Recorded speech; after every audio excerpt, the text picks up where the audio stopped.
बिस्मिल्लाहिर्रहमानिर्रहीम। Hello and अस्सलाम वालेकुम। मैं हूं हिना अजमीन, तो वेलकम करती हूं आपको अपने चैनल पर और साथ में आपका शुक्रिया अदा करती हूं क्योंकि आपने अपना कीमती वक्त निकाला मेरे वीडियो को देखने के लिए।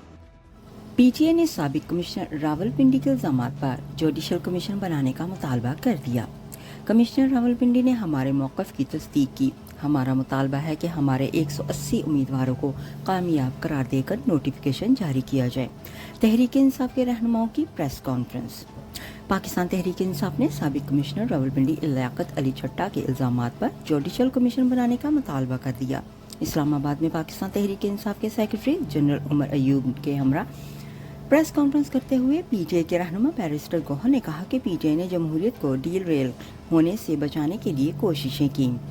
बरवक्त इंतखाबात के लिए पीटीआई ने इलेक्शन कमीशन से बार बार इस्तदा की। कौमी असम्बली की 180 सीटें हैं जहां हम कामयाब हुए। खैबर पख्तूनख्वा से 42, पंजाब से 115, सिंध से 16 और बलूचिस्तान से 4 सीटों पर हम कामयाब हुए। पंजाब में 50 के करीब नशस्तों पर हमारी कामयाबी को नहीं जाहिर किया गया। सिंध की सीट पर भी हमें कामयाब नहीं मिली, वहां से भी पीटीआई को आउट करने की कोशिश की गई। उन्होंने कहा कि न बल्ला रहा न लीडरशिप। पीटीआई को रेलों और वर्कर्स कमीशंस की इजाज़त नहीं दी गई। पीटीआई कारकुनों के खिलाफ पर्चे काटे गए। अवाम ने 8 फरवरी को पीटीआई को वोट दिया। फॉर्म 45 पीटीआई के साथ नून लीग, पीपल्स पार्टी समेत तमाम पार्टियों को मिला। आरवा की जिम्मेदार है।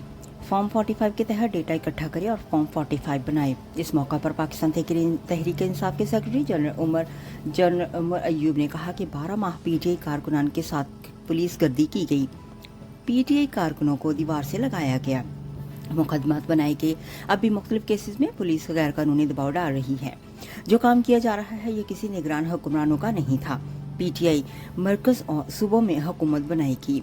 मुख्तलिफ लोगों कहते हैं पीटीआई के पोलिंग एजेंट और उम्मीदवार नहीं होंगे।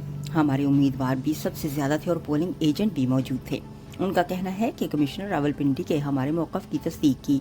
हमारा मुतालबा है कि हमारे 180 उम्मीदवारों को कामयाब करार देकर नोटिफिकेशन जारी किया जाए।